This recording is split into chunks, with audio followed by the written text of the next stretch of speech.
Welcome back to our channel. So today we are going to start with a new topic, that is seed and fruit development. Okay.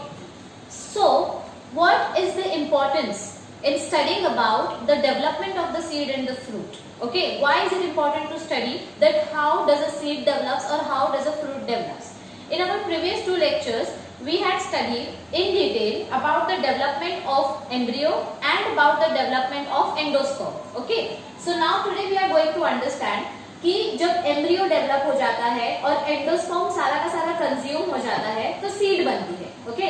अब इस seed का क्या role है? What is the importance and what is the function of this seed? Okay.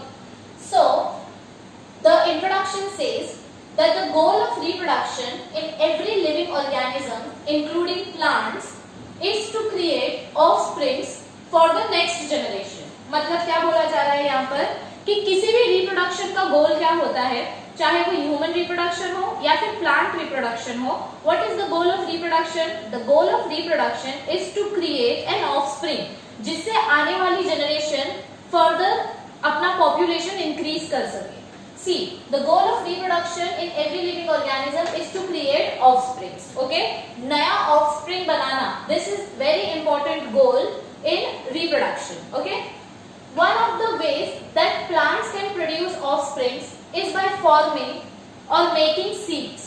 One of the ways in plants to reproduce is by making seeds. क्योंकि हमने इस chapter के initial lectures में पढ़ा था कि रिप्रोडक्शन करने के बहुत सारे तरीके होते हैं या फिर ऑफस्प्रिंग्स बनाने के बहुत सारे तरीके होते हैं. आप असेक्सुअली भी ऑफस्प्रिंग्स बना सकते हो और आप सेक्सुअली भी ऑफस्प्रिंग्स बना सकते हो. तो उसमें से एक तरीका क्या है ऑफस्प्रिंग प्रोड्यूस करने का? That is by sexual reproduction and that is with the help of seeds. Okay, alright. What is the next point? Yes. The next point says that the flowers must be pollinated in order to produce seeds and fruits. Okay. अभी this is very obvious thing. जब तक pollination नहीं होगा, what is pollination? Transfer of anther or transfer of pollen grain from anther of one flower to stigma of another flower. This is pollination. Anther को stigma तक लेके जाना. फिर anther stigma के ऊपर जब बैठेगा तो पोलन ट्यूब बनेगी. पोलन ट्यूब से मेल गैमेट्स ओवरी तक आएंगे, ओवरी से ओव्यूल के अंदर जाएंगे और फिर हमारा फर्टिलाइजेशन होगा. That is nothing but syngamy and triple fusion, मतलब डबल फर्टिलाइजेशन. और फिर उसके बाद एंडोस्पर्म बनेगा, फिर एम्ब्रियो डेवलप होगा और तब जाके हमको सीड मिलेगी. तो इसका मतलब इसके लिए सबसे पहला स्टेप कौन सा था कि पॉलिनेशन हुआ. अगर पॉलिनेशन ही नहीं होगा तो पोलन ग्रेन कैसे आएगा स्टिग्मा तक, और अगर पोलन ग्रेन ही स्टिग्मा तक नहीं पहुंचेगा तो आगे का प्रोसेस होना is impossible. Okay, so it is very important that flower must be pollinated in order to produce seed and fruit. Seed development is initiated by fertilization. Okay, seed development का first step क्या है? सिनगैमेट, मतलब mail और female gamete. जब दो synergids के बीच का female egg cell और बाहर से आया हुआ मेल गैमेट, ये दोनों फर्टिलाइज होते हैं, सिनगैमी होता है, तो जाइगोट बनता है. और second male gamete secondary nucleus के साथ फर्टिलाइज करके प्राइमरी एंडोस्पर्म न्यूक्लियस बनाता है, PEN. तो ये आपका फर्स्ट स्टेप है, सीड बनाने की तरफ का फर्स्ट स्टेप. सीड बनने के लिए बहुत सारे स्टेप्स हमें फॉलो करने पड़ते हैं. तो उसमें का फर्स्ट स्टेप क्या है? Fertilization. Okay, alright.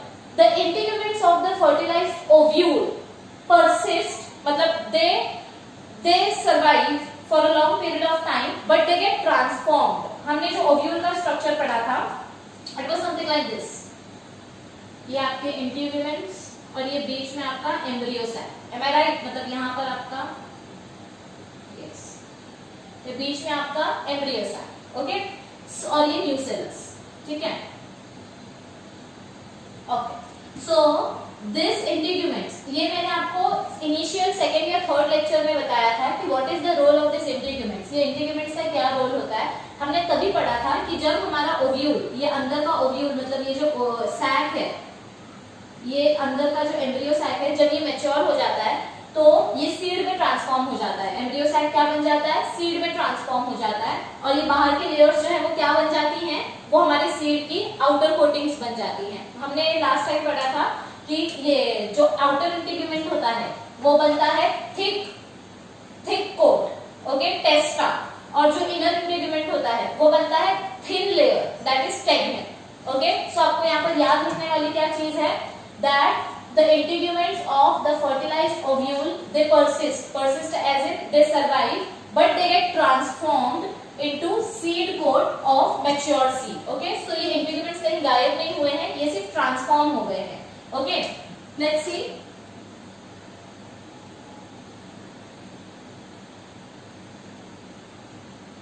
Yeah, see. Seed sometimes consists of two distinct coverings.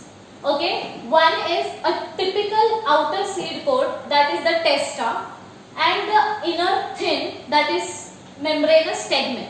तो वही चीज जो यहाँ पर मैंने आपको बताई कि जो आउटर इंटीग्यूमेंट होता है वो सीड के बाहर का एकदम टफ कोटिंग बन जाता है, दैट इज द टेस्टा, और सीड के अंदर एक पतला सा जो लेयर हो जाता है, लेयर बन जाता है, that is your inner integument, that is your अंदर वाला integument which becomes as tegmen. अगर ऐसे ही किसी सीड का एग्जांपल लें, so for example you can consider as walnut.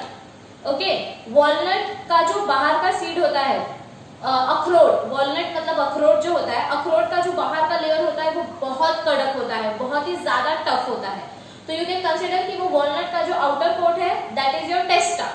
और जब आप उस अखरोट के बीज को तोड़ते हो, जब अखरोट को तोड़ते हो तो अंदर जो अखरोट निकलता है उसके ऊपर एकदम पतली सी जो लेयर होती है that can be considered as tegmen.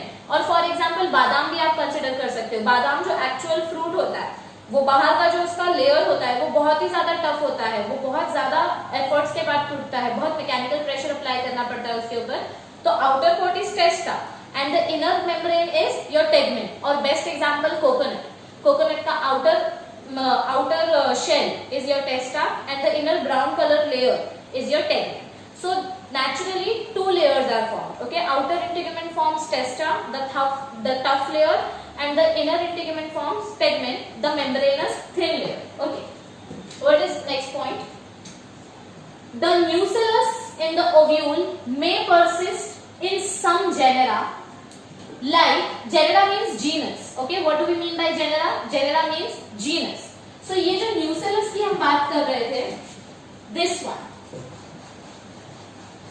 see this nucellus, this is your ovule. Okay, these are your integuments. और यहाँ पर जो ये nucellus होता है, nucellus के अंदर जो embryosac होता है, तो this nucellus जो parenchyma tissue से बना होता है, ये न्यूसेलस कुछ जीनस में रह जाता है. Okay, in some genuses this nucellus persist. So the nucellus in the ovule it may persist in some genera like black pepper. काली मिर्च जो होती है, ब्लैक पेपर, उसके ऊपर का जो वो श्रंकन पार्ट होता है, मतलब जो सिकुड़ा हुआ लेयर होता है, श्रिंक लेयर होता है, that is actually the nucellus. Okay, so the nucellus gets shrunk and beat as a thin papery layer the perisperm. Okay, उसको हम क्या बोलते हैं, वो जो न्यूसेलस का ऊपर का ब्लैक पेपर के ऊपर का जो ब्लैक पेपर यानी काली मिरी के ऊपर का वो जो रफ लेयर होता है, एकदम ऐसे उसको टच करने से ऐसे लगता है कि आप किसी पेपर का रफ सरफेस जैसे टच कर रहे हो. So that is your nucellus. कुछ स्पीशीज में, कुछ जीनस में वो न्यूसेलस परसिस्ट करता है, मतलब रह जाता है, और कुछ जीनस में न्यूसेलस कंप्लीटली यूटिलाइज हो जाता है. ओके, हम एक्सेप्शंस की बात कर रहे हैं. सारे जीनसेस में आपको न्यूसेलस नहीं मिलेगा. बहुत बार क्या होता है कि ये एम्ब्रियो सैक जब डेवलप होता है तो ये न्यूसेलस को यूज कर लेता है, ये सारा न्यूसेलस यूटिलाइज हो जाता है.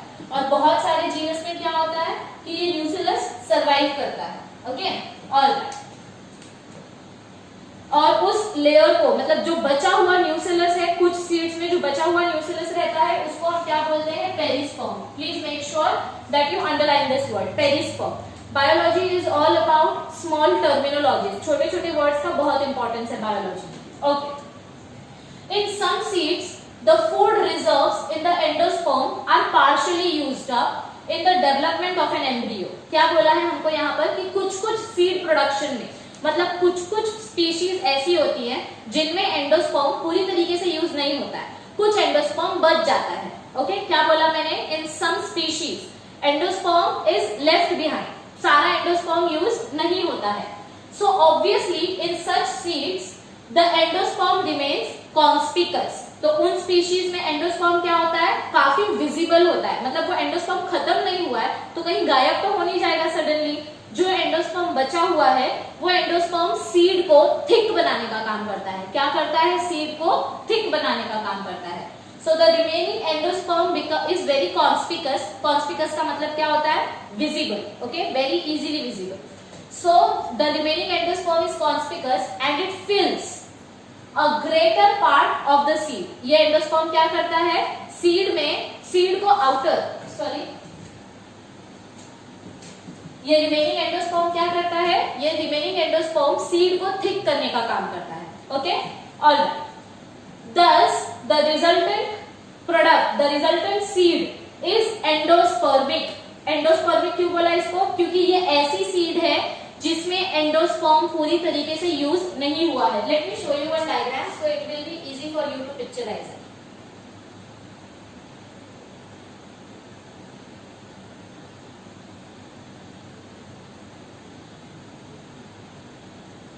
ओके, पहले ये डायग्राम देख लो। ये एक बीट का सीड है, dicot seed. See these are the seed coats, testa and tegmen. ये आपके कॉटिलिडॉन, इनिशियली जो दो कॉटिलिडॉन्स बने थे डाइकॉट्स, तो वो इस तरीके से आए। ये आपका रेडिकल है जो नीचे की तरफ निकल के रूट बनाएगा, hypocotyl, the part above the radicle, and these are your epicotyls. Epicotyls मतलब जो प्लिम्यूल वाला पार्ट बनेंगे, जो ऊपर की तरफ जाएंगे, जो शूट बनेंगे, ओके। तो ये तो सीड का हो गया। मैं आपको एंडोस्पर्म का बताने जा रही थी कि पूरा यूटिलाइज्ड एंडोस्पर्म कैसा दिखाई देता है और अनयूटिलाइज्ड एंडोस्पर्म कैसा दिखाई देता है।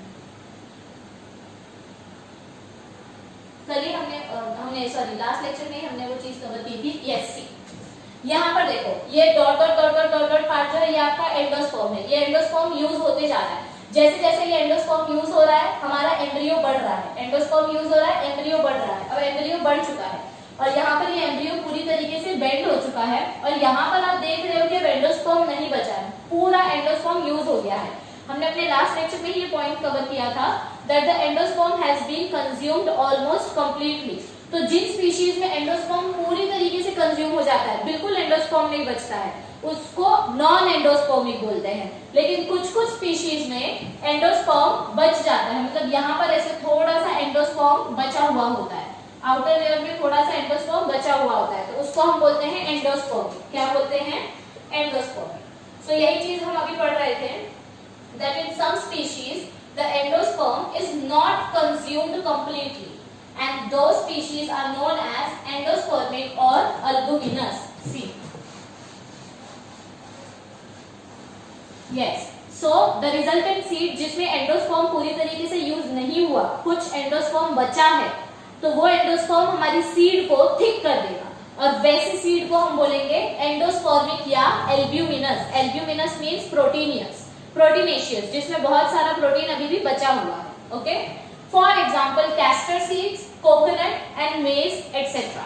आपने देखा होगा जब इंडियन ट्रेडिशन में हर फेस्टिवल स्टार्ट करने से पहले कोकोनट ब्रेक करते हैं, तो बहुत बार आपने देखा होगा कि आपकी मदर या जो भी पेरेंट है, गार्डियन है, वो कोकोनट के अंदर का सीड निकाल के साइड में रख देते हैं। सीड एकदम छोटी सी होती है और जो पूरा बचा हुआ व्हाइट पार्ट होता है जो कि आप एक्चुअली खाते हो, that is your endosperm, okay, जो पूरी तरीके से यूटिलाइज नहीं हुआ था। सो सीड को कवर करने के लिए जो पार्ट बचा है दैट इज योर एंडोस्पर्म, और उस एंडोस्पर्म को हम बोलते हैं, या उस सीड को, सीड जो एंडोस्पर्म से कवर्ड है, उस सीड को हम बोलते हैं एंडोस्पर्मिक और एल्ब्यूमिनस, ओके। और इसी का अपोजिट आगे दिया गया है, जिन सीड्स में, जिन स्पीशीज में एंडोस्पर्म नहीं बचेगा उसको हम क्या बोलेंगे, नॉन एंडोस्पर्मिक या X albuminous. X albuminous means without albumin. Okay. So in other seeds, embryo absorbs food reserve from the endosperm completely.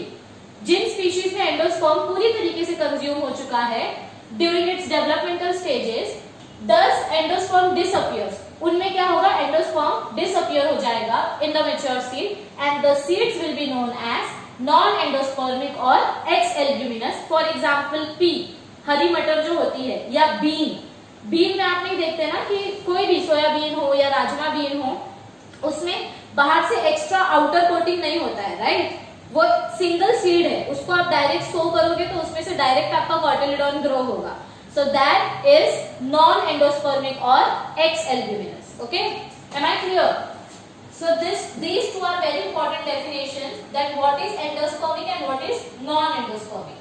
And one more thing that we learned, the layer perisperm, nucellus. जिन species में nucellus use नहीं होता है वो outer layer बन जाता है. For example black pepper, तो उसको हम perisperm बोलते हैं. Please do not forget it. Okay, coming forward, the cotyledons in some non-endospermic seeds. क्या बोला हमने? The cotyledons. ये इन cotyledons की बात हो रही है. These cotyledons. Okay.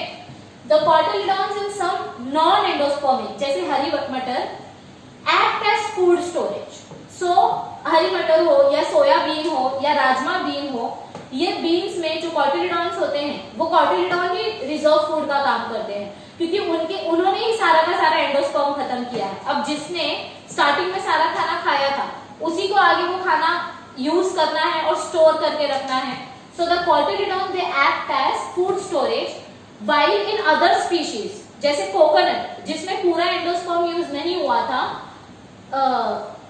No sorry not about that, जिन स्पीशीज में एंडोस्पर्म पूरा यूज हो गया जैसे कि बटाना, ग्रीन पी, उनमें वो सीड खुद रिजर्व फूड का काम करती है, और जिनमें रिजर्व फूड कहीं और से मिल रहा है तो उन स्पीशीज में ये कॉटिलिडॉन्स फर्स्ट लीफ बनते हैं.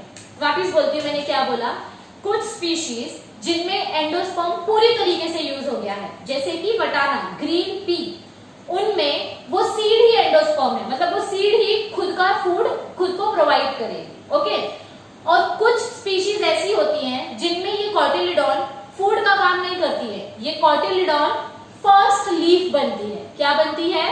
First leaf. मतलब इन्हीं कॉटिलिडॉन्स में से आपको ऐसे फर्स्ट लीव्स निकलते हुए दिखाई देंगे जो कि आगे जाके आपका फोटोसिंथेसिस करने का काम करेंगे. So in other species they are the first photosynthetic organs. Okay, micropyle persist as a small pore. हमने पढ़ा न्यूसेलस के बारे में कि बचा हुआ न्यूसेलस पेरिस्पर्म बन जाता है. हमने पढ़ा एंडोस्पर्म के बारे में कि बचा हुआ एंडोस्पर्म सीड को थिक करता है. अब हम पढ़ रहे हैं माइक्रोपाइल के बारे में. माइक्रोपाइल क्या होता है? ये वाला एंड, ये जो ओपनिंग होती है, यहाँ की ये जो ओपनिंग होती है, ये जो ओपनिंग वाला पार्ट है, this is your micropyle. Okay, ये माइक्रोपाइल का जो ओपनिंग होता है, छोटा सा जो स्पेस होता है नीचे की तरफ, वो रह जाता है जब आपका सीड तैयार होता है. अगर आपने ध्यान से देखा होगा, अगर नहीं भी देखा है तो आज देखना कि कोई भी वेजिटेबल की आप सीड ले लो, चना ले लो, बटाना ले लो, कोई भी ले लो, वो सीड के सेंटर में, मतलब ये अगर आपका सीड है तो यहाँ पर ना एक छोटा सा पोर होगा, एक छोटा सा होल होगा. ओके, वो माइक्रोपाइलर ओपनिंग होता है. जब हमारा सीड श्रंक होता है तो वो माइक्रोपाइलर की ओपनिंग जो पहले ऐसे समझो, imagine this is your micropyle opening. Okay, जो कि इस तरीके से थी. This lower is your micropyle opening. ये श्रंक होते ऐसी हो गई, लेकिन एक छोटा सा होल रह जाता है. वो छोटा सा होल क्या हेल्प करता है? the micropyle which persists as small pore in seed pod, it allows the entry of water and oxygen during soaking. मतलब जब आप सीड को पानी में डालते हैं या उसको मिट्टी में सो करते हैं, when you sow the seed in the soil, उस टाइम पे जब आप सीड को वाटर प्रोवाइड कर रहे हैं तो वो वाटर सीड के अंदर तक कैसे जाएगा? उस माइक्रोपाइल ओपनिंग के थ्रू. ओके, क्योंकि हमें पता नहीं है कि उसकी आउटर लेयर कितनी थिक है. हो सकता है कि पानी यहाँ से आए और यहाँ से चला जाए, सीड के अंदर तक जाए ही ना. तो सीड के अंदर तक वाटर कहाँ से जाता है? माइक्रोपाइल होल से. कहाँ से जाता है? माइक्रोपाइलर ओपनिंग से. Okay, so again please mark this point that the micropyle it persist. Micropyle रहता है, माइक्रोपाइल गायब नहीं होता है सीड फॉर्मेशन के टाइम पे. It persists and it helps in soaking of water and oxygen. Okay. Let's read ahead. Fruit development कैसे होता है? Okay. So fruit development is triggered by hormones. क्या बोला है हमको यहाँ पर? That the food development is triggered. Triggered means it is initiated by certain hormones produced by developing seeds. मतलब हमारी जो सीड्स डेवलप हो रही हैं वो डेवलपिंग सीड्स क्या बनाती हैं, वो कोई स्पेसिफिक हार्मोन्स बनाती हैं। आपने पढ़ा है, आपने बहुत सारे हार्मोन्स के बारे में अपने 10th स्टैंडर्ड में पढ़ा है, साइटोकाइनिन्स, गिबरलिन्स, ऑक्सिन्स, ओके, इथिलीन, ऐसे बहुत सारे हार्मोन्स होते हैं। सो fruit development is always triggered by hormones. सिर्फ सीड बन जाने से ओवरी आपकी फ्रूट में कन्वर्ट हो जाएगी ऐसा नहीं है, ओके। सीड डेवलप होने के बाद हमारा प्लांट कुछ हार्मोन्स प्रोड्यूस करता है, उसकी वजह से ही ओवरी के अंदर सीड तो बन गई, लेकिन ये ओवरी फ्रूट में कब डेवलप होगी, जब तक उसके हार्मोन्स उसको नहीं मिल जाते तब तक वो डेवलप नहीं होगी।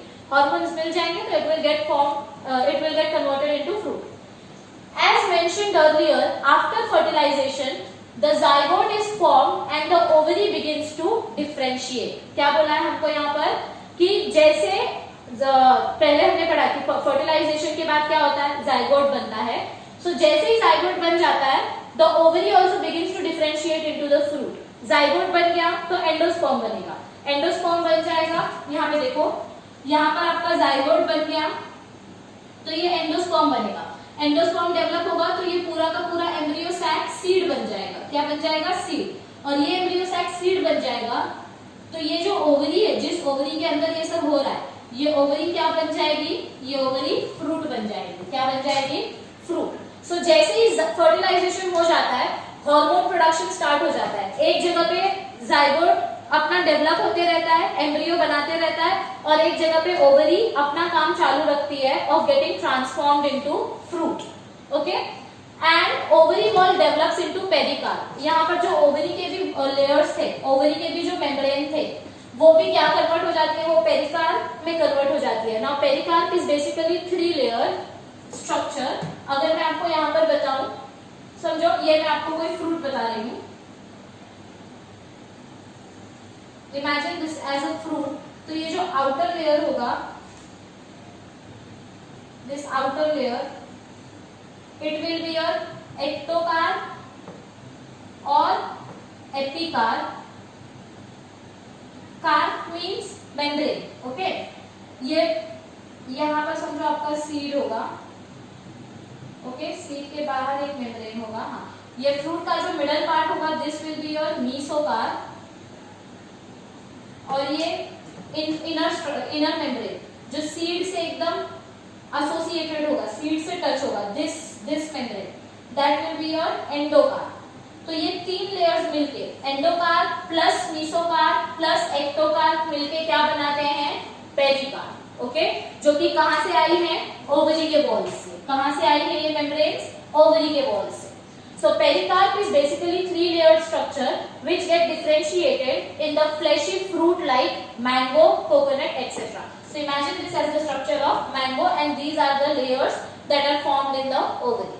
Okay.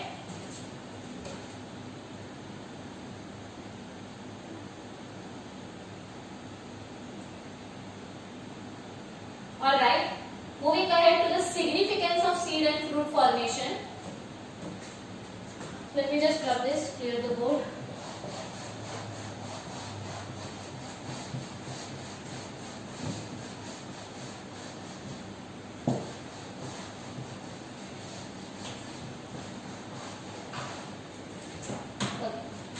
What is the significance of seed and fruit formation? Why it is important? So significance में हम हमेशा क्या देखते हैं? Advantage या uses. So advantage क्या है seed या fruit formation का? What is the first point of significance? It says that the seed and the fruit both provide nourishment to the developing seed. Sorry, fruits provide nourishment to the developing seed. जो ovary जो fruit में convert हुई है, जब तक seed fruit के अंदर है तब तक उस सीड को कौन नरिशमेंट दे रहा है? फ्रूट।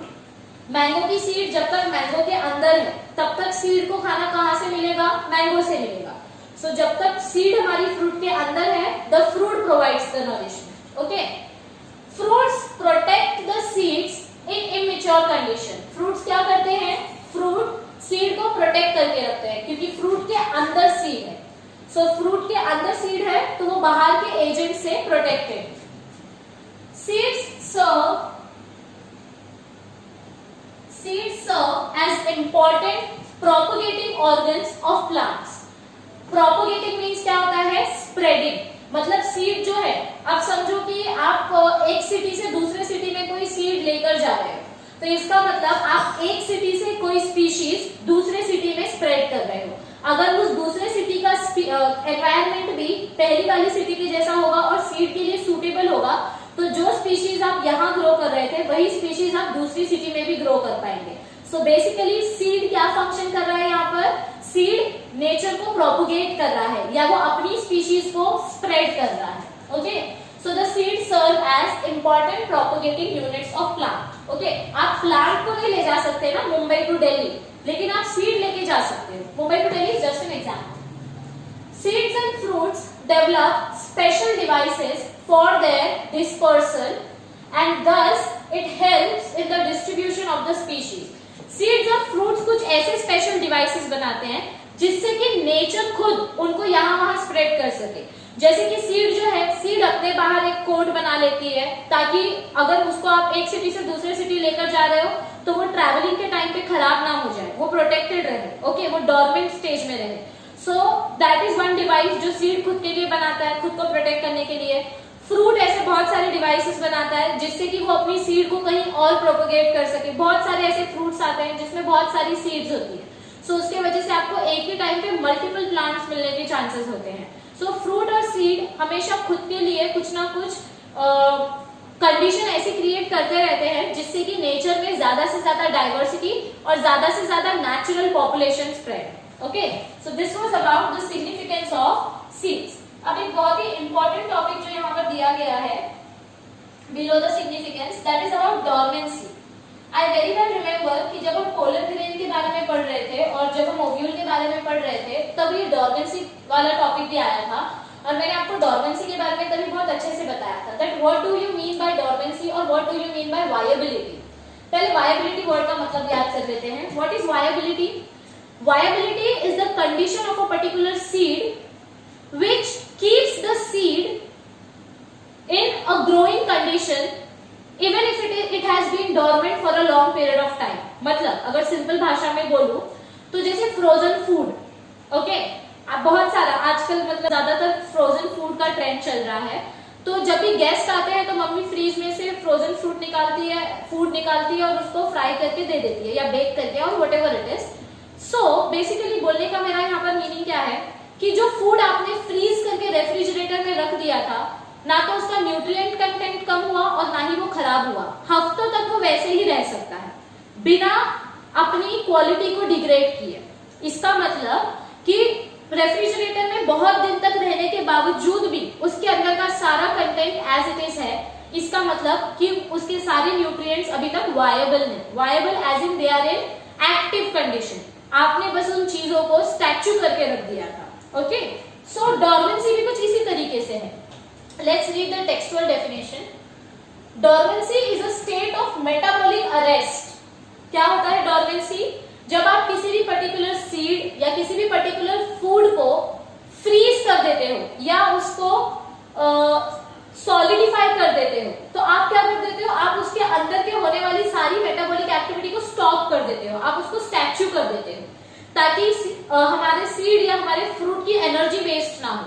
जब हमें उसकी जरूरत पड़ेगी तो हम वो एक्टिविटी रिवर्स कर देंगे ताकि हमारा सीड फिर से वायबल हो जाए। सो डॉर्मेंसी मतलब क्या होता है, किसी भी पर्टिकुलर सीड या किसी भी पर्टिकुलर फूड को थोड़े टाइम के लिए स्टैच्यू कर देना या उसकी मेटाबॉलिक एक्टिविटी को स्टॉप कर देना। अब बहुत सारे बच्चे बोलेंगे कि मैम कैसे होता है ये।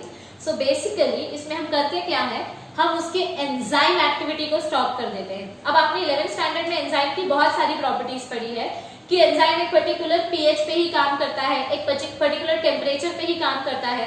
तो अगर मुझे किसी पर्टिकुलर सीड का एक्टिविटी स्टॉप करना है, मारना नहीं है, स्टॉप करना है, तो मैं क्या करूंगी, मैं उसके पीएच में थोड़ा सा चेंजेस कर दूंगी या उसके टेम्परेचर पे थोड़ा सा चेंजेस कर दूंगी जिससे वो सीड उस टाइम के लिए स्टॉप हो जाएगी। मतलब वो सीड के अंदर का एंजाइम एक्टिविटी स्टॉप हो जाएगा। एंजाइम एक्टिविटी स्टॉप हो जाएगी तो सीड की एनर्जी वेस्ट नहीं होगी। इसका मतलब सीड अब डॉर्मेंट हो गई है, स्टैच्यू हो गई। So dormancy is state of metabolic arrest. Metabolic arrest means stopping the enzymatic activity for some time that facilitates the survival of organisms during adverse environmental conditions. बहुत सारे ऑर्गेनिजम्स नेचर में हैं जो खुद को, जब बहुत ज्यादा एनवायरमेंट क्राइसिस आ जाता है तो वो खुद को कुछ इस तरीके से चेंज कर लेते हैं, अपने स्ट्रक्चर को कुछ इस तरीके से मॉडिफाई कर लेते हैं कि उन पर बाहर के एनवायरमेंट का कुछ ज्यादा असर ना हो। जैसे कि अगर मैं आपको एक एग्जांपल दूं तो ये कैक्टस एक ऐसा प्लांट है जो डेजर्ट कंडीशन में रहने की वजह से उसने अपने पत्तों को कांटों में कन्वर्ट कर लिया है ताकि उसके अंदर का पानी बाहर ना जाए, क्योंकि पानी अगर इवेपोरेट हो जाएगा तो प्लांट तुरंत मर जाएगा।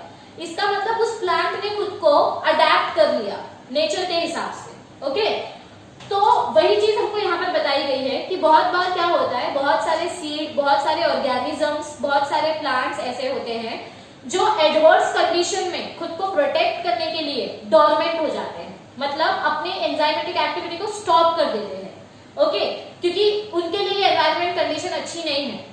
जब एनवायरमेंटल कंडीशन अच्छी होगी और जब उनका वो डोरमेंसी पीरियड खत्म होगा तो वो फिर से रीएक्टिवेट हो जाएंगे और फिर से अपनी एक्टिविटी को फॉलो करना स्टार्ट कर देंगे। स्ट्रक्चरल और physiological adaptive mechanism for survival is called dormancy. This is your definition for dormancy. Okay,